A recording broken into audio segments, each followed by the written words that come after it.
കൈ വിട്ടോ തരൂർ? ഈ ചോദ്യമാണ് ഇപ്പോൾ സോഷ്യൽ മീഡിയയിൽ അലയടിക്കുന്നത്. കാരണം ഡൽഹിയിൽ സോണിയാഗാന്ധിയുടെ വസതിയിൽ വളരെ പ്രധാനപ്പെട്ട ഒരു യോഗം നടക്കുകയാണ്. കോൺഗ്രസിൻ്റെ നയരൂപീകരണ യോഗമാണ് നടക്കുന്നത്. മാത്രമല്ല, കേരളത്തിലെ തെരഞ്ഞെടുപ്പുമായി ബന്ധപ്പെട്ട് പല സുപ്രധാന തീരുമാനങ്ങളും എടുക്കുന്ന ഒരു യോഗം കൂടിയാണത്. ആ യോഗത്തിൽ പക്ഷേ പങ്കെടുക്കാതെ തരൂർ വിട്ടു നിൽക്കുകയാണ്. അദ്ദേഹം ഇപ്പോൾ ഗൾഫിലാണ്. അവിടെ പര്യടനം നടത്തി ഇന്ന് രാത്രി ഓടുകൂടിയേ ഡൽഹിയിൽ മടങ്ങിയെത്തുകയുള്ളൂ. തരൂരിൻ്റെ അസാന്നിധ്യം വലിയ രീതിയിൽ മാധ്യമങ്ങൾ ചർച്ചയാക്കിയിട്ടുണ്ട്. കാര്യങ്ങൾ വളരെ വ്യക്തമാണ്. തരൂർ ഇടഞ്ഞു തന്നെ. തരൂരിന് വേണമെങ്കിൽ ഈ യോഗത്തിൽ പങ്കെടുക്കാമായിരുന്നു. പക്ഷേ തരൂർ അതിന് തയ്യാറാകാതെ ഗൾഫിൽ മുൻ നിശ്ചയിച്ച പരിപാടികളിൽ പങ്കെടുക്കാൻ വേണ്ടി അദ്ദേഹം പോയി. തരൂരിൻ്റെ അതൃപ്തിക്ക് കാരണം എന്താണ് എന്ന് നമുക്കെല്ലാവർക്കും അറിയാം. കൊച്ചിയിൽ നടന്ന മഹാപഞ്ചായത്തിൽ രാഹുൽ തരൂരിനോട് കാണിച്ച അവഗണനയും അവജ്ഞയും മാധ്യമങ്ങളെല്ലാം റിപ്പോർട്ട് ചെയ്തതാണ്. സഹിക്കവയ്യാതെ പരിപാടി പൂർത്തിയാക്കും മുമ്പ് തന്നെ തരൂർ അവിടുന്ന് പിണങ്ങി ഇറങ്ങിപ്പോയി. ഈ കാഴ്ചയും കേരളം കണ്ടു. തരൂർ ചെയ്ത തെറ്റെന്താണ് എന്ന് മാത്രം ആർക്കും മനസ്സിലായിട്ടില്ല. ഓപ്പറേഷൻ സിന്ദൂരിൽ ഒഴിച്ച് ബാക്കി എല്ലാ കാര്യങ്ങളിലും തരൂർ കോൺഗ്രസിനൊപ്പമാണ് നിന്നത്. ഓപ്പറേഷൻ സിന്ദൂരിൽ അദ്ദേഹം പറഞ്ഞു, ഒരു കാരണവശാലും നമ്മുടെ രാജ്യത്തിൻ്റെ അഖണ്ഡതയും ഐക്യവും നശിപ്പിക്കുന്ന ഒരു തീരുമാനം, നിലപാട് കോൺഗ്രസ് എടുക്കരുത്. പക്ഷേ നമ്മുടെ യുവരാജാവ് രാഹുൽ ഗാന്ധിക്ക് ഇത് വല്ലതും തിരിയുമോ? അന്ധമായ മോദി വിരോധവും BJP വെറുപ്പും കൊണ്ട് നടക്കുന്ന രാഹുലിനും പ്രിയങ്കയ്ക്കും സോണിയയ്ക്കുമൊക്കെ ഈ രാജ്യത്തിനോടും ഈ മണ്ണിനോടും ഇതിൻ്റെ പാരമ്പര്യത്തോടും ഇതിൻ്റെ ദേശീയതയോടും ഒക്കെ എന്താണ് നിലപാടെന്ന് നാം ഓപ്പറേഷൻ സിന്ദൂറിൽ കണ്ടു.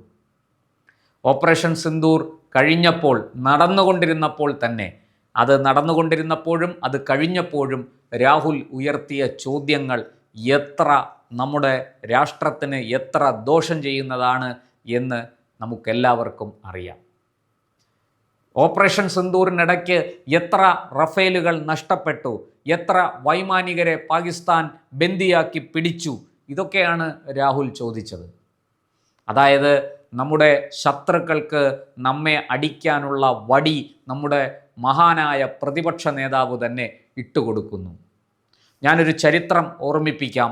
ഒരു കാലത്ത് കാശ്മീർ വിഷയം UN പൊതുസഭയിൽ അവതരിപ്പിക്കാനായിട്ട് അന്നത്തെ പ്രധാനമന്ത്രി ശ്രീ നരസിംഹറാവു നിയോഗിച്ചത് അന്നത്തെ പ്രതിപക്ഷ നേതാവായിരുന്ന AB വാജ്പേയിയെയാണ്. അന്ന് AB വാജ്പേയി UN പൊതുസഭയിൽ ചെന്ന് ഭാരതത്തിൻ്റെ നിലപാടെന്താണെന്ന് ഏറ്റവും മനോഹരമായ ഭാഷയിൽ, ഏറ്റവും ലളിതമായ ഭാഷയിൽ അവതരിപ്പിച്ചു. കയ്യടി നേടി. ലോകരാഷ്ട്രങ്ങൾ വാജ്പേയിയുടെ വാഗ്ധോരണിക്ക് മുന്നിൽ തലകുമ്പിട്ട് നിന്ന് കേട്ടു. ഇന്ന് നമുക്ക് അങ്ങനെ ഓപ്പറേഷൻ സിന്ദൂറിനെ കുറിച്ച് വിശദീകരിക്കാൻ നമ്മുടെ പ്രതിപക്ഷ നേതാവ് രാഹുൽ ഗാന്ധിയെ അയക്കാൻ സാധിക്കുമോ? മോദി എന്ത് വിശ്വസിച്ച് രാഹുൽ ഗാന്ധിയെ അയക്കും?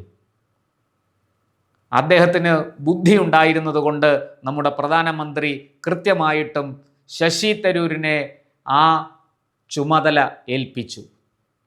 അദ്ദേഹത്തോട് അമേരിക്കയിലും UN ഒക്കെ ചെന്ന് ഭാരതത്തിൻ്റെ ഭാഗം വിശദീകരിക്കാൻ പ്രധാനമന്ത്രി നേരിട്ട് ആവശ്യപ്പെട്ടു.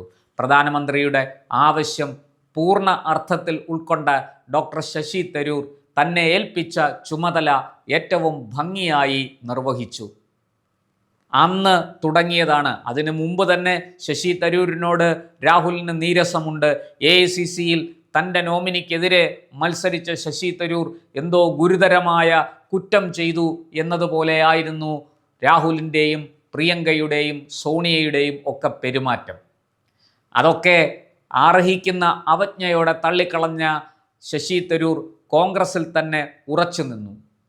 അദ്ദേഹത്തിന് വേണമെങ്കിൽ BJPയിലേക്ക് പോകാമായിരുന്നു. പക്ഷേ അദ്ദേഹം അത് ചെയ്തില്ല. മറിച്ച് കോൺഗ്രസിൽ തന്നെ താൻ ജയിച്ചത് കോൺഗ്രസ് ടിക്കറ്റിലാണ്, താൻ ഇതുവരെ നിലകൊണ്ടത് കോൺഗ്രസിന് വേണ്ടിയിട്ടാണ്, അതുകൊണ്ട് ആ കോൺഗ്രസിനൊപ്പം തന്നെ താൻ നിലകൊള്ളും എന്ന നിശ്ചയദാർഢ്യത്തോടുകൂടി തരൂർ മുന്നോട്ട് പോവുകയായിരുന്നു. പക്ഷേ ഓപ്പറേഷൻ സിന്ദൂരിൽ തരൂർ ഉണ്ടാക്കിയെടുത്ത വിസ്മയം, ആ മാസ്മരികത, അതൊക്കെ രാഹുലിനെ ചൊടിപ്പിച്ചു. തൻ്റെ വാക്കിന് അല്പം പോലും വില കൽപ്പിക്കാതെ ശശി തരൂർ നരേന്ദ്രമോദി പറയുന്നതും കേട്ട് കൊമ്പും കുഴലുമെടുത്ത് അമേരിക്കയ്ക്ക് പോയി എന്നാണ് രാഹുൽ ധരിച്ചിരിക്കുന്നത്. ഒരു രാഷ്ട്രത്തിൻ്റെ അഖണ്ഡതയും ഐക്യവും പരമാധികാരവും ഒക്കെ അഭിമാനവും ഒക്കെ എങ്ങനെ സംരക്ഷിക്കണം, അതിൻ്റെ പൈതൃകവും പാരമ്പര്യവും എങ്ങനെ സംരക്ഷിക്കണം എന്ന കാര്യത്തിൽ രാഹുൽ തരൂരിൽ നിന്ന് കണ്ടു പഠിക്കേണ്ടിയിരിക്കുന്നു. നരേന്ദ്രമോദിയോട് BJPയോട് വിയോജിക്കുമ്പോഴും തരൂർ അതിശക്തമായ ദേശീയതയിൽ ഉറച്ചു നിന്നു. നമുക്ക് അങ്ങനെയുള്ളവരെ വേണം പ്രതിപക്ഷ നേതാവായിട്ട് കൊണ്ടുവരാൻ. ഇവിടെ ആ ഒരു കെറുവിപ്പ്, അന്ന് തുടങ്ങിയ ആ വിരോധം, ആ വെറുപ്പ്, അത് രാഹുലിന് ഇന്നും തരൂരിനോട് ഉണ്ട്, അത് തുടരുന്നു. അതാണ് കൊച്ചിയിൽ നടന്ന മഹാപഞ്ചായത്തിൽ നാം കണ്ടത്. അവിടെ പക്ഷേ തരൂർ കയ്യം കെട്ടി നോക്കിയിരുന്നില്ല, തരൂർ ശക്തമായി പ്രതികരിച്ചു. തരൂർ ആ വേദി വിട്ട് ഇറങ്ങിപ്പോയി. തരൂർ പോയി കഴിഞ്ഞപ്പോഴാണ് അപകടം കോൺഗ്രസ്സിന് മനസ്സിലായത്. കേരളത്തിൽ വിജയം പടിവാതിൽക്കൽ എത്തി നിൽക്കുകയാണ്. നിയമസഭാ തെരഞ്ഞെടുപ്പിന് കേവലം 2 മാസങ്ങൾ മാത്രമേ ഉള്ളൂ. ഈ അവസരത്തിൽ ഒരു പൊട്ടിത്തെറി ഉണ്ടായാൽ, ഒരു പാർട്ടിക്കുള്ളിൽ ഒരു അസ്വാരസ്യമുണ്ടായാൽ അത് തിരഞ്ഞെടുപ്പിനെ ബാധിക്കും, കോൺഗ്രസിൻ്റെ വിജയത്തെ അത് ബാധിക്കും എന്ന് നേതാക്കൾക്ക് നന്നായിട്ടറിയാം. പക്ഷേ രാഹുലിന് അത് അറിയില്ല. അതുകൊണ്ടാണ് KC വേണുഗോപാൽ തുടങ്ങി ഇങ്ങോട്ടുള്ള എല്ലാ നേതാക്കളും തരൂരിനോടൊപ്പം ഉറച്ചു നിന്ന് തരൂരിനെ തിരികെ കൊണ്ടുവരാൻ, തരൂരിൻ്റെ പിണക്കം മാറ്റാൻ ഇടപെടണം എന്നാവശ്യപ്പെട്ടത്. അവസാനം സമ്മർദ്ദത്തിന് വഴങ്ങി തരൂരുമായിട്ട് സംസാരിക്കാം എന്ന് രാഹുൽ മൊഴിഞ്ഞു. തരൂർ ആ ഒരു സമയത്താണ് വിദേശത്തേക്ക് പോയത്. ഇനിയിപ്പോൾ തരൂർ തിരിച്ചു വന്നതിന് ശേഷം രാഹുൽ സംസാരിക്കുമോ ഇല്ലയോ എന്ന് നമുക്ക് അറിയില്ല. രാഹുലിൻ്റെ മൂഡനുസരിച്ചായിരിക്കും അതൊക്കെ സംഭവിക്കുക. പക്ഷേ ഈ കോൺഗ്രസിൻ്റെ സുപ്രധാന യോഗത്തിൽ പങ്കെടുക്കാതെ തരൂർ വിട്ടുനിന്നത് തീർച്ചയായിട്ടും വരികൾക്കിടയിൽ വായിച്ചെടുക്കേണ്ട സംഗതിയാണ്. കാരണം കോൺഗ്രസിൽ നിന്ന് ആരൊക്കെ നിയമസഭാ തെരഞ്ഞെടുപ്പിൽ മത്സരിക്കണം, കേവലം കേരളത്തിൽ മാത്രമല്ല തിരഞ്ഞെടുപ്പ് നടക്കുന്നത്, കോൺഗ്രസിന് ശക്തിയുള്ള ആസാമിൽ തിരഞ്ഞെടുപ്പ് നടക്കുന്നുണ്ട്. അതുപോലെ കോൺഗ്രസ് ദുർബലമാണെങ്കിലും ഒരു കാലത്ത് കോൺഗ്രസ് ഭരിച്ചിരുന്ന ബംഗാളിൽ, പശ്ചിമ ബംഗാളിൽ തിരഞ്ഞെടുപ്പ് നടക്കുന്നു. അതുപോലെ ഒരു കാലത്ത് കോൺഗ്രസിൻ്റെ തട്ടകമായിരുന്ന അഖിലേന്ത്യാ കോൺഗ്രസ് അധ്യക്ഷനെ സംഭാവന ചെയ്ത തമിഴകത്ത് തിരഞ്ഞെടുപ്പ് നടക്കുന്നു. പോണ്ടിച്ചേരിയിൽ തിരഞ്ഞെടുപ്പ് നടക്കുന്നു. പോണ്ടിച്ചേരി ഇപ്പം ഭരിക്കുന്നത് BJP ആണെങ്കിലും അടുത്ത കാലം വരെ ഭരിച്ചിരുന്നത് കോൺഗ്രസ് ആണ്. ഇവിടെയൊക്കെ തിരഞ്ഞെടുപ്പ് നടക്കുകയാണ്. അതുകൊണ്ട് തന്നെ തരൂരിൻ്റെ അസാന്നിധ്യം വലിയ രീതിയിൽ ചർച്ച ചെയ്യും.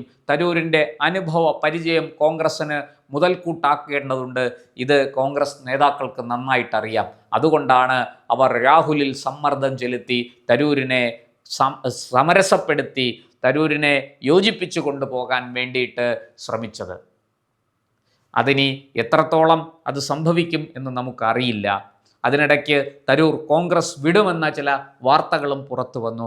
എന്തായാലും അതോടെ കോൺഗ്രസ് വലിയ സമ്മർദ്ദത്തിലായി എന്ന് വ്യക്തമാണ്.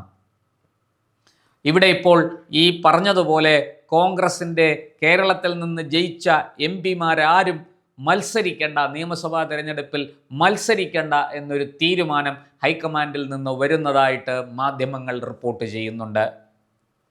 ഇവിടെയും തരൂരിൻ്റെ അഭിപ്രായം കോൺഗ്രസ് തേടേണ്ടതായിരുന്നു. കാരണം തരൂരിനെ പോലെ ലോകരാഷ്ട്രീയം മനസ്സിലാക്കിയ, ലോകരാഷ്ട്രീയ ഗതിവിഗതികൾ തിരിച്ചറിഞ്ഞ ആ അനുഭവ സമ്പത്ത്, ആ അനുഭവ പരിചയം കോൺഗ്രസ്സിന് ഗുണം ചെയ്യും. പക്ഷേ അതിവിടെ സംഭവിച്ചില്ല എന്നുള്ളതാണ് ഏറ്റവും ദൗർഭാഗ്യകരമായ കാര്യം. എന്തായാലും ഈ പറഞ്ഞതുപോലെ രാഹുലിൻ്റെ ചെയ്തികൾ കോൺഗ്രസ്സിലെ ഉന്നത നേതാക്കളെ, അനുഭവ സമ്പത്തുള്ള, കോൺഗ്രസ്സിനെ സ്നേഹിക്കുന്ന മിടുക്കരായ നേതാക്കളെ, ദേശസ്നേഹികളായ നേതാക്കളെ കോൺഗ്രസിൽ നിന്ന് അകറ്റിക്കൊണ്ടിരിക്കുന്നു. അതിൻ്റെ ഏറ്റവും ഒടുവിലത്തെ ഇരയാണ് ശശി തരൂർ എന്ന് പറയേണ്ടിയിരിക്കുന്നു. അങ്ങനെ സംഭവിക്കാതിരിക്കട്ടെ എന്ന് നമുക്ക് കരുതാം. പക്ഷേ ഈ പറഞ്ഞതുപോലെ ശശി തരൂർ ഒരു വലിയ ശക്തി ദുർഗമായി കോൺഗ്രസിനൊപ്പം നിന്നാൽ കോൺഗ്രസിന് അതുകൊണ്ട് വലിയ നേട്ടങ്ങളുണ്ടാകും എന്ന് തീർച്ചയാണ്. ഇപ്പോഴും സ്ത്രീകളുടെയും ചെറുപ്പക്കാരുടെയും ഒക്കെ വോട്ട് ആകർഷിക്കാൻ കഴിയുന്ന ഒരു മികച്ച സ്ഥാനാർത്ഥി കേരളത്തിൽ നിന്ന് കോൺഗ്രസിനുണ്ടെങ്കിൽ അത് ഒന്നാമൻ ശശി തരൂർ തന്നെയാണ് എന്ന് നമുക്ക് നിസ്സംശയം പറയാം. എന്തായാലും ഈ പറഞ്ഞതുപോലെ ഒന്നും സംഭവിക്കാതെ ശശി തരൂർ കോൺഗ്രസിനൊപ്പം തന്നെ തുടരട്ടെ എന്ന് കരുതാം. മറിച്ചായാൽ അത് കോൺഗ്രസിന് വലിയ പരിക്കുണ്ടാക്കും, കോൺഗ്രസിൻ്റെ ഭാവി ഇരുട്ടിലാക്കും എന്ന് വ്യക്തമാണ്. ഇവിടെ വരും ദിവസങ്ങളിൽ നമുക്കറിയാൻ കഴിയും എന്താണ് കോൺഗ്രസിൽ രാഹുൽ തരൂർ ധ്രുവങ്ങൾ തമ്മിൽ അടുത്തോ അതോ വീണ്ടും അകന്നു തന്നെ ഇരിക്കുന്നോ എന്നൊക്കെയുള്ളത് നമുക്ക് വരും ദിവസങ്ങളിൽ അറിയാൻ കഴിയും. ഒപ്പം കോൺഗ്രസിൻ്റെ കേരളത്തിലെ ഭാവി നിയമസഭാ തെരഞ്ഞെടുപ്പോടുകൂടി കോൺഗ്രസ്സിന് എന്താണ് ഇനി ഭാവി എന്നുള്ളതും നിർണ്ണയിക്കപ്പെടും. കാത്തിരിക്കാം കൂടുതൽ വിശേഷങ്ങൾക്കായി. കൂടുതൽ വാർത്തകളും വിശേഷങ്ങളും നേരിട്ട് ലഭിക്കാൻ ജനങ്ങളിൽ നിന്ന് ജനങ്ങളിലേക്ക് ജനഭൂമി ന്യൂസ് സബ്സ്ക്രൈബ് ചെയ്യൂ. ബെൽ ബട്ടൺ അമർത്താനും മറക്കരുത്.